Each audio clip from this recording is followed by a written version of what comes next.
उत्तराखंड में 21 अगस्त से गारसैंण में आरंभ होगा विधानसभा का मॉनसून सत्र। सदन के पटल पर रखे जाएंगे अध्यादेश। आपदा के 8 दिन बाद केदारनाथ यात्रा शुरू। पहले दिन पहुंचे 18 श्रद्धालु। पैदल मार्ग का पुनर्निर्माण। केंद्रीय जल शक्ति मंत्री ने सीएम धामी से की मुलाकात। लंबित जल विद्युत परियोजनाओं को लेकर की चर्चा।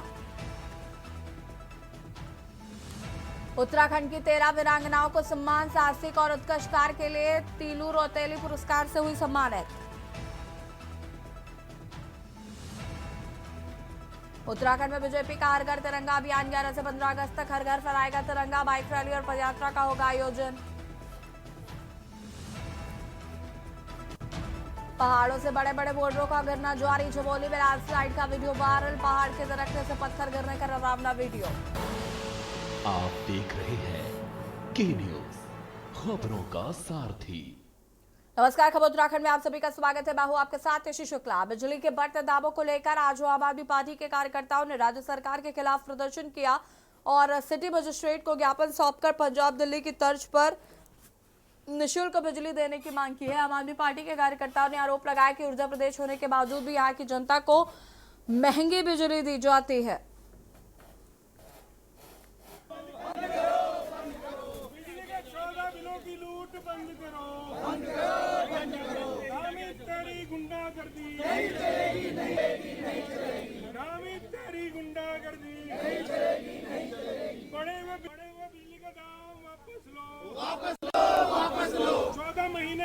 तरीके से लगातार जो है धामी सरकार जो है हर 6 महीने में बिजली के बिल को बढ़ा देती है और अब बिजली के बिलों में भी भारी लूट चल रही है। जो 12 बिल आने चाहिए साल में, उसकी जगह 14 बिल आ रहे हैं। तो बिल में ये प्रत्येक माह के हिसाब से फिक्स चार्ज लेते हैं, तो बिल ज़्यादा आने की वजह से फिक्स चार्ज भी ये एक्स्ट्रा ले रहे हैं। उसकी एक लूट इन्होंने एक्स्ट्रा बिलों की लूट मचा रखी है। फिर एक इन्होंने एडिशनल सिक्योरिटी लेना शुरू कर दिया। केदारनाथ यात्रा मार्ग अपने 1 सप्ताह से सुचारू हो जाएगी। इसको लेकर काफी तेजी से काम चल रहा है। विगत 31 जुलाई की रात को केदारनाथ पैदल यात्रा मार्ग पर भारी बारिश के कारण लैंडस्लाइड हुआ। यह लैंडस्लाइड पूरी यात्रा मार्ग पर कई जगह हुआ था। इनमें राष्ट्रीय राजमार्ग का 150 मीटर हिस्सा वॉश आउट हो गया। इसकी वजह से बोल्डर गिरने से यात्रा मार्ग बाधित रहा। केदारनाथ यात्रा मार्ग को सुचारू करने के लिए मुख्यमंत्री धामी ने निर्देश दिए कि 1 सप्ताह के अंदर मार्ग को सुचारू कर लिया जाए।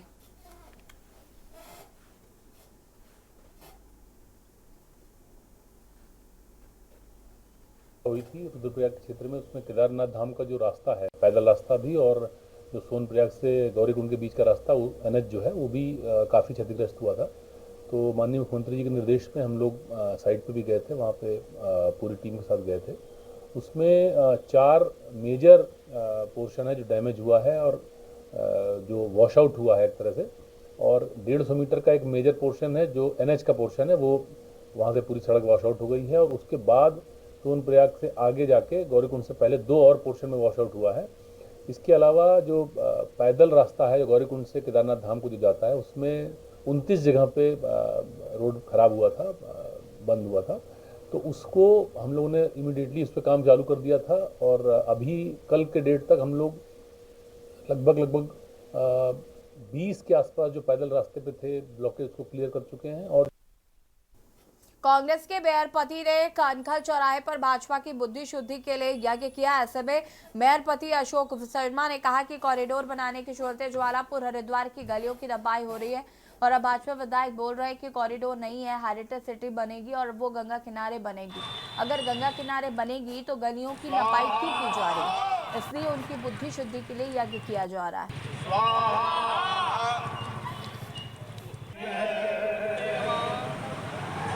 की स्थिति हो रही है। सारे शहर को पता है कि कॉरिडोर के कारण पूरी गलियों की नपाई हो रही है। छोटी छोटी गलियों चौकियार की, खरखर की, ज्वालापुर की, हरिद्वार की, सभी जगह की नपाइयाँ चल रही हैं। और अभी हमारे यहाँ के विधायक ने सुगुआ छोड़ दिया, कॉरिडोर नहीं बनेगा और हेरिटेज सिटी बनेगी। कनखल मंडल के चौक बाजार में कांग्रेस के कार्यकर्ताओं द्वारा हरिद्वार कॉरिडोर को लेकर बुद्धि शुद्धि यज्ञ किया गया। इसके विरोध में भारतीय जनता पार्टी कनखल मंडल के कार्यकर्ता और व्यापार मंडल ने एकत्रित होकर भाजपा के कनखल मंडल अध्यक्ष हेरा सिंह बिष्ट के नेतृत्व में गंगा जल से उस स्थान को पवित्र करने और धोने का काम किया।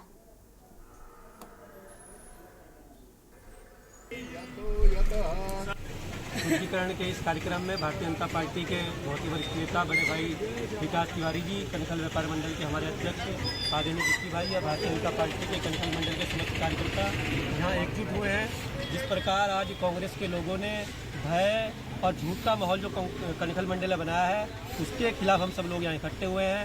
वो लोग पूरे हरिद्वार के अंदर एक झूठ का माहौल बना रहे हैं कि कॉरिडोर के नाम पर किस प्रकार दुकानें टूटेंगी, इस तरह का भय का माहौल बना के राजनीति कर रहे हैं ताकि नगर निगम चुनाव में वो झूठ बोलकर नगर निगम की सत्ता को पा सके, जिसे भारतीय जनता पार्टी का कार्यकर्ता हरिद्वार का व्यापारी किसी प्रकार से बर्दाश्त नहीं करेगा। और जो उन्होंने कनखल की जो भूमि को अशुद्ध करने का जो उन्होंने काम किया था, अभी हम सभी कार्यकर्ताओं ने गंगा जल के माध्यम से उन्हें शुद्ध किया और जहाँ जहाँ भी वो जाएंगे हम इसी प्रकार शुद्धिकरण का कार्यक्रम करेंगे और किसी भी तरीके से उनका जो ध्येय है उसको उन्हें कामयाब नहीं होने दिया जाएगा। जो झूठ जनता के सामने रख रहे हैं, हम सच्चाई इस हरिद्वार की जनता को बताने का काम करेंगे। जय हिंद, जय भारत, जय उत्तराखंड। वन्य जीवों की शिकार, अवैध वाटर और जंगलों में अवैध गतिविधियों को रोकने के लिए उत्तर प्रदेश और उत्तराखंड का वन विभाग अंतर्राज्यीय सीमा पर लगातार चेकिंग अभियान चला रहा है। बीते रोज भी यूपी के बिजनौर डिवीजन के अधिकारियों और कर्मचारियों ने लांसदाउन गांवों में सघन चेकिंग अभियान चलाया। इस अभियान में डॉग स्क्वाड, मेटल डिटेक्टर को शामिल किया गया था।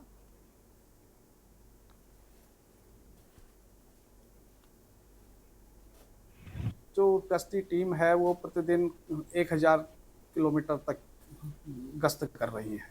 इसका हमारे पास मोबाइल पर पूरा डाटा आता है और हम ये तय करते हैं कि गश्त में कोई भी क्षेत्र छूटने न पाए। इसकी हर 15 दिन में मॉनिटरिंग की जा रही है कि कोई एरिया ऐसा ना हो जहां पर हमारे आदमी न जा रहे हों। तो इस प्रकार जहां अगर कहीं रास्ते टूटे भी हैं तो पैदल गश्त हो रही है और हमारा पूरा प्रयास है कि हम पूरे सावधानी बरतें। छुट्टियां आपदा प्रबंधन एवं पुनर्वास विभाग ने केदारनाथ क्षेत्र में अतिवृष्टि की वजह से आई आपदा की रिपोर्ट राज्यपाल लेफ्टिनेंट जनरल गुरमीत सिंह को दी है। आपदा प्रबंधन सचिव विनोद कुमार सुमन ने राजभवन में राज्यपाल से मुलाकात के दौरान उन्होंने आपदा को और रेस्क्यू अभियान की विस्तार से जानकारी दी।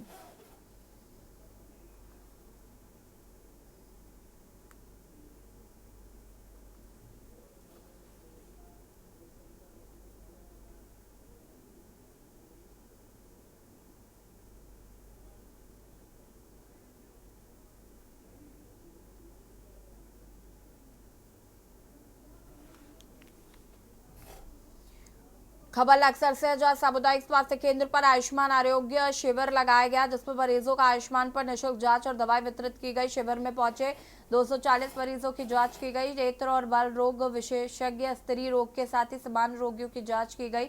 Haridwar deputy CMO doctor Anil Kumar Verma ने बताया कि सीएमओ हरिद्वार के निर्देशन पर जिले के सभी सामुदायिक स्वास्थ्य केंद्र पर हर महीने आयुष्मान आरोग्य शिविर लगाए जाएंगे।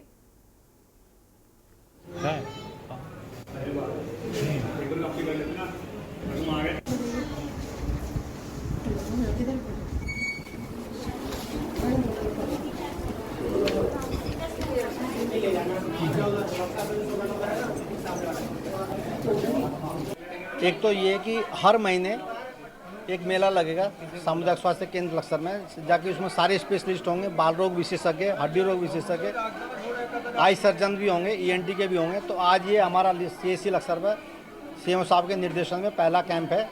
जो दूरस्थ व्यक्ति हैं जिनको कोई भी साधन नहीं है जहाँ पे, तो वहाँ हम लोग उनको बता रहे हैं सारी जांचें फ्री और स्पेशलिस्ट द्वारा उनकी बीमारी का निदान किया जा रहा है। डेंगू मलेरिया का हमारा सीजन है पूरे उत्तराखंड में। हरिद्वार में हमारा लक्सर खानपुर प्रोन एरिया है, संवेदनशील क्षेत्र है। यहाँ पे भी आशाओं को हम ट्रेनिंग दी कि घर घर जा कर के आप लोगों को समझाएंगे और छतों के ऊपर कोई बाहर खुले में कोई भी हंडी कुछ भी बर्तन खुला ना रहे, उनको समझाना। कूलर को चेक करेंगे कि ताकि कोई भी पानी अगर 4 दिन 3 दिन इकट्ठा रहेगा तो उसमें मलेरिया का लार्वा उत्पन्न ना हो। इसके लिए हम लोगों ने ट्रेनिंग ली। और ANC जो एंटीनेटल केसेस हैं उनको हमने कहा जल्द से जल्द उनको आप डिटेक्ट करो और इंजेक्शन लगवाएं ताकि माँ और बच्चे को जल्द से जल्दी उनकी सुरक्षा हो और उनकी डिलीवरी सुरक्षित तरीके से कराई जा सके। सरोवर नगरी में बीते मास से हो रही झमाझम बारिश नैनी झील का जलस्तर 10 फीट पहुंच गया है। इसको देखते हुए नैनी झील से पानी के निकासी गेटों को खोल दिया गया है। सिंचाई विभाग द्वारा लगातार वर्षा मापक यंत्र से झील की मॉनिटरिंग कर रहा है।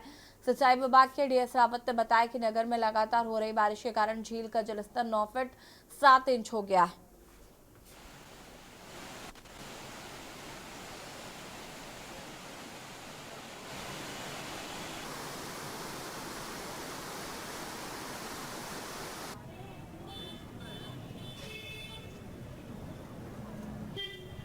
वर्तमान समय नैनी झील का जलस्तर 9 फुट 6 इंच पर नियंत्रित किया गया है, जो कि पूर्व में जो इसका मैनुअल है उसके अनुरूप ही किया जा रहा है। और अभी झील से 3 इंच की निकासी लगातार की जा रही है और बारिश के अनुसार उसको कम ज़्यादा किया जा रहा है और झील का जलस्तर 9 फुट 6 इंच पर बनाया रखा गया है। इसके बारे में जिला प्रशासन और अन्य को सूचित किया जा रहा है, अन्य संबंधित जो गाँव वासियों को सूचित किया जा रहा है। और अभी 3 इंच की ही निकासी है, जो बहुत ज़्यादा नहीं है, जिससे कि बहुत ज़्यादा कोई नुकसान होने की संभावना नहीं है। नियंत्रित रूप से निकासी की जा रही है। जल स्तर पर आजकल हमारे वहाँ पर गेट पर 24 घंटे निगरानी की जा रही है और बारिश के अनुसार ही उसको 9 फुट 6 इंच पर ही नियंत्रित किया जा रहा है। बांग्लादेश में हिंदुओं के साथ हो रही बर्बरता और हिंदुओं की सुरक्षा की मांग को लेकर जसपुर में हिंदू संगठनों ने पूर्व विधायक वरिष्ठ भाजपा नेता डॉक्टर शैलेंद्र मोहन सिंघल के नेतृत्व में जमकर प्रदर्शन किया और जमकर नारेबाजी की। वहीं भाजपाइयों ने अपने अपने वक्तव्यों में कहा कि किसी भी कीमत पर हिंदुओं का उत्पीड़न बर्दाश्त नहीं किया जाएगा। उन्होंने कहा कि बांग्लादेश में जिस तरह राजनीति में तख्ता पलट होते ही अन्य समुदाय के लोगों द्वारा जिस तरह से धार्मिक स्थल हो या हिंदू समुदाय की संपत्तियों को तहस नहस कर हिंदुओं पर जानलेवा हमला किया जा रहा है। इतना ही नहीं, हिंदू समुदाय के लोगों को बर्बरता से मारा जा रहा है। उसकी भर्त्सना करते हुए जसपुर एसडीएम के माध्यम से देश के महामहिम राष्ट्रपति को ज्ञापन भेजा गया।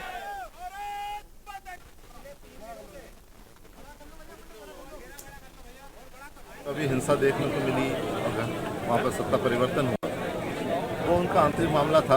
परंतु जो हिंदू समुदाय के ऊपर जो वहाँ पर मात्र 8% है, उनका इस सत्ता परिवर्तन से कोई लेना देना नहीं था।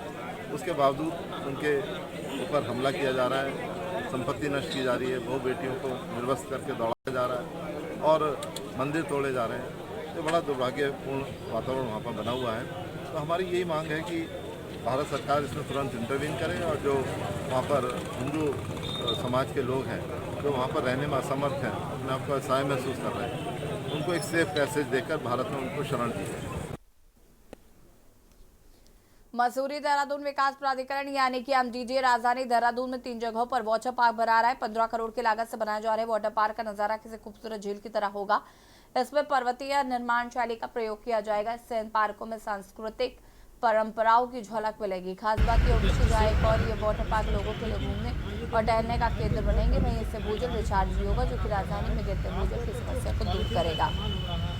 इस वजह से अब जितने भी हरित प्रदेश है और यहाँ पर देखिए कई हम लोग जो वाटर कंजर्वेशन के लिए और जो ग्राउंड वाटर है उसको रिचार्ज करने के लिए उसका हम लेवल कैसे बढ़ाएं, उसको लेकर के अलग अलग हम लोग काम कर रहे हैं। उसमें तालाब बनाना, इसमें गौरा देवी वाटर पार्क है, माल देवता के पास एक छोटा तालाब हम लोग बना रहे हैं, मियाँवाला में 2 बड़े तालाब बना रहे हैं और साथ ही साथ जो हमारे देहरादून क्षेत्र के सरकारी स्कूल हैं, ऐसे हमने 100 स्कूल लिए हैं जिनमें रिचार्ज बोर करके और रिचार्ज पीट के माध्यम से जो रूट ऑफ वाटर है उसका प्रयोग करके, उसका उपयोग करके हम लोग जो भूजल स्तर है उसको रिचार्ज करने के लिए जो लघु सिंचाई विभाग है उसको कार्यदायी संस्था नामित किया है और उन्होंने काम शुरू कर दिया। और यारों के छोटे से ब्रेक के लिए जो हाजिर होते हैं। आप देख रहे हैं के न्यूज, खबरों का सारथी। ब्रेक के बाद एक बार फिर से आप सभी का स्वागत है। खबर कानपुर से है, जहां पर गुरुवार को रुड़की ज्वाइंट मजिस्ट्रेट देवेश शासनी गांव हजरपुर पहुंचे, जहां उन्होंने ग्रामीणों की जन समस्याओं को सुना। ग्रामीणों व सरकारी स्कूल के प्रधानाचार्य ने बताया कि गांव में बने सरकारी स्कूल के ऊपर से 11,000 वोल्ट की बिजली लाइन जा रही है, जिसको हटाने के लिए कई वर्षों से विद्युत विभाग के अधिकारियों से लेकर जनप्रतिनिधियों को पत्राचार भी कर चुके हैं, पर बिजली की लाइन नहीं हटी। बैठक में ज्वाइंट मजिस्ट्रेट ने सरकारी स्कूल से बिजली लाइन 2 से 3 हफ्तों में हटाने की बात कही है। हमारा विद्यालय में सबसे मुख्य समस्या है ये एचटी लाइन की है, जो विद्यालय परिसर से अंदर को जा रही है, जिससे खतरा बना रहता है। ये तार टूटा भी है एक बार और इससे छात्रों को बहुत नुकसान है। हमने 5 से जब से मैं आया हूँ लगातार पत्राचार करता रहता हूँ। 10 में भी किया, 15 में भी किया। अभी पिछले साल जो किया था उसमें ये आश्वासन मिला है विधायक उमेश कुमार जी की तरफ से कि उसके कोटे से थोड़ा रिलीज़ किया जाएगा धन। और एसडीएम साहब जो आए थे उन्होंने भी आश्वासन दिया इससे जल्दी से जल्दी 2 हफ्ते के अंदर सही करवा देंगे। एक विद्यालय में एलटी लाइन थी, ज्वाइंट साहब ने उसका आश्वासन दिया कि उसको हटवा देंगे। और साफ़ सफाई के बारे में कुछ चर्चा हुई, जो भी मकानों के लिए लोग आए थे, जो भी समस्या थी सर ने उसके लिए बिल्कुल खुल के बात की और वो कहते कि इस समस्या का हम हल कराएंगे जल्दी से जल्दी। मकानों को लेकर हाँ, मकानों को लेकर कहा कि जब पीएम आवास योजना आने वाली है अभी, जो भी लोग ज़रूरतमंद हो उनके मकान बने। आपदा के लिए कि आपदा का किसी का कोई नुकसान हुआ तो उसके लिए मुझे कांटेक्ट करें और जिनका जनवन नुकसान है उनको नुकसान दिलवाएंगे। जैसे हमारा पूरा रोस्टर बना पड़ा है सरकार जनता के द्वार जो हमारा मुहिम चल रही है, हम लोग गांव-गांव जाकर जितने भी यहाँ पे हमारे डिपार्टमेंट्स और जितनी इनकी प्रॉब्लम्स होंगी गांव में बैठक करेंगे और उनकी प्रॉब्लम्स को सुनेंगे और कितनी प्रॉब्लम्स को हम अपने एरिया से और अपने लेवल में निस्तारित कर सकते हैं उनको करेंगे। तो जैसे कि आज बताया गया हमें कुछ प्रॉब्लम, जैसे कि हमारी 11 kV की लाइन जा रही है, इसके लिए अभी मेरे हिसाब से हम लोग जल्दी इसमें 1-2 हफ्ते के अंदर इसे शिफ्ट करने की कार्रवाई कर देंगे क्योंकि इसके लिए बजट भी ज़्यादा आवश्यकता नहीं है। और भी गाँव में कुछ सैनिटेशन, सफाई और इन सभी चीज़ों में कुछ चर्चाएँ हुई हैं। तो अभी प्रधान जी भी इसमें देख रहे हैं कि शायद हज्जरपुर हमारा पहला गांव होगा जहां पे ये कुछ बैठक करके कमेटी बनाएंगे जिसमें आप लोग कुछ एक सिस्टम रखेंगे कि हर घर से थोड़ा 10 या 20 एक नॉमिनल चार्ज लिया जाएगा और सफाई भी इंश्योर की जाएगी। कैबिनेट मंत्री एवं जनपद के प्रभारी मंत्री डॉक्टर धन सिंह रावत की अध्यक्षता में कलेक्ट्रेट सभागार में जुलाई योजना समिति की बैठक संपन्न हुई। बैठक में समिति ने जुलाई योजना वर्ष 2024-25 के लिए जनपद के कुल परिव्यय 7,428 लाख का विभागवार परिव्यय निर्धारण और कार्य योजना का अनुमोदन किया है।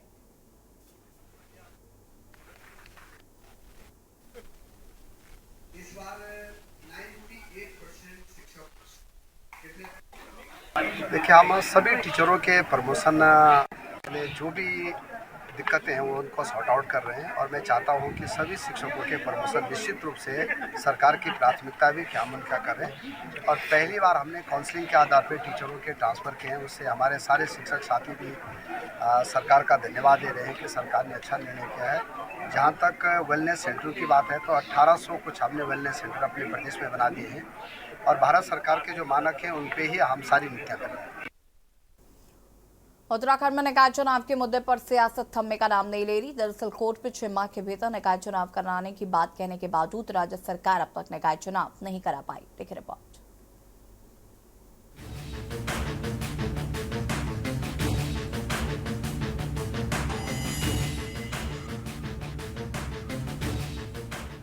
उत्तराखंड में निकाय चुनाव पर सस्पेंस अब तक बरकरार है। राज्य में निकाय चुनाव कब होंगे इसका ना तो सरकार को पता है और ना ही निर्वाचन आयोग को।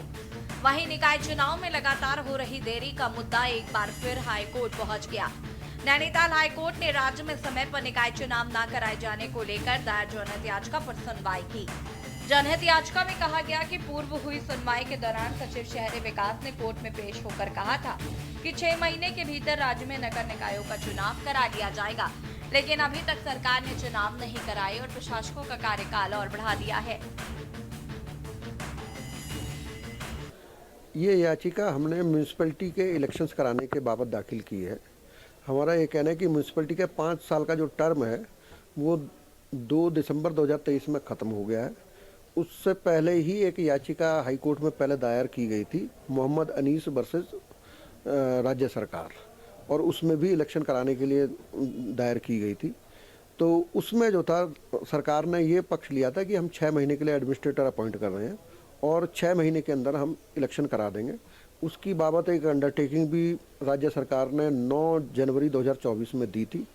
उसके बाद वो पिटीशन डिस्पोज ऑफ हो गई उसी अंडरटेकिंग की लाइट में, और राज्य सरकार ने जून में जो टर्म ख़त्म हो रहा था 6 महीने एडमिनिस्ट्रेटर का, उसमें इलेक्शन नोटिफाई नहीं किया और उन्होंने 3 महीने के लिए 2 जून 2024 में एक नया नोटिफिकेशन जारी करके एडमिनिस्ट्रेटर्स का टर्म एक्सटेंड कर दिया। इन चीज़ें बहुत प्रमुख है, मैं अनेकों बार कहा है, मैं आज भी दोहरा रहा हूँ। सीमांकन की प्रक्रिया और उसके बाद आरक्षण की प्रक्रिया के बाद हम चुनाव कराने की स्थिति में होंगे और सरकार पूरी तरह से तैयार है।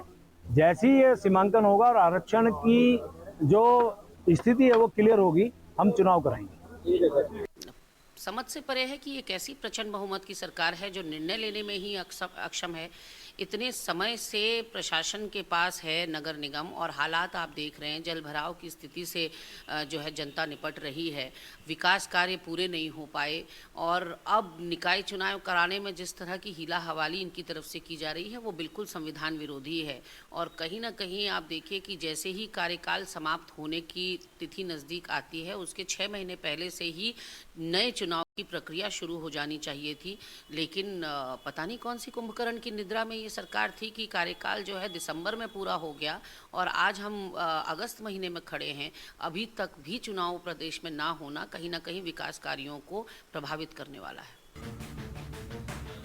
आपको बता दें कि प्रदेश के 100 नगर निकायों का 5 वर्ष का कार्यकाल पिछले साल 2 दिसंबर 2023 को खत्म होने के बाद इन्हें प्रशासकों के हवाले कर दिया गया था।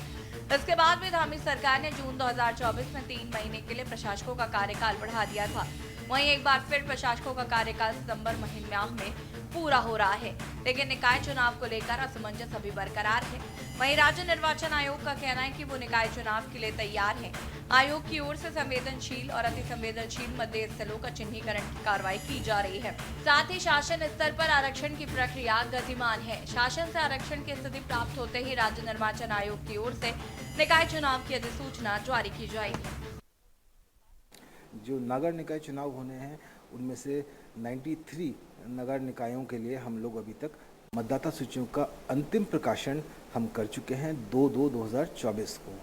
इसके अतिरिक्त 6 हमारी नगर निकाय हैं जिनके नाम हैं नरेंद्र नगर, रुद्रप्रयाग, हरबटपुर, कीर्तिनगर, रुड़की एवं बाजपुर। इनका भी हम लोगों ने विस्तृत पुनरीक्षण जो है उसका शेड्यूल निकाल दिया है और जो कि 9/8/2024 को हमारा कंप्लीट हो जाएगा। हमारी मतदाता सूचियाँ तैयार हो जाएंगी। इस प्रकार जो है 93 + 6 99 स्थानीय निकायों की हम लोग की तैयारी है। हम लोगों ने इसमें जितने भी मतदेय स्थल हैं, जितने भी हमारे उसके केंद्र हैं, हमने उसकी स्वीकृतियां जनपदों को प्रदान कर दी हैं। सरकार की कोई मंशा निकाय चुनाव को टालने की नहीं है और हमेशा सरकार चुनाव के प्रति गंभीर है। चुनाव समय से कराए जाने के लिए तैयारी पूरी हो गई है और अब चुनाव के लिए हम तैयार हैं और सरकार भी तैयार है। और भारतीय जनता पार्टी एक ऐसा संगठन है जो हमेशा चुनाव के लिए तैयार रहता है। भारतीय जनता पार्टी का प्रत्येक कार्यकर्ता हर समय चुनावी मोड में रहता है। कोई ना कोई किसी न किसी कार्यक्रम को लेकर हम जनता के बीच में जाते रहते हैं और जनता में हम केवल चुनाव के लिए नहीं जाते, सेवा भाव के लिए भी जाते हैं, सेवा के काम भी करते हैं। इसलिए भारतीय जनता पार्टी और हमारी और खबर उत्तराखंड में फिलहाल आते हैं, देखते रहिए के न्यूज़ इंडिया। नमस्कार। आप देख रहे हैं के न्यूज़, खबरों का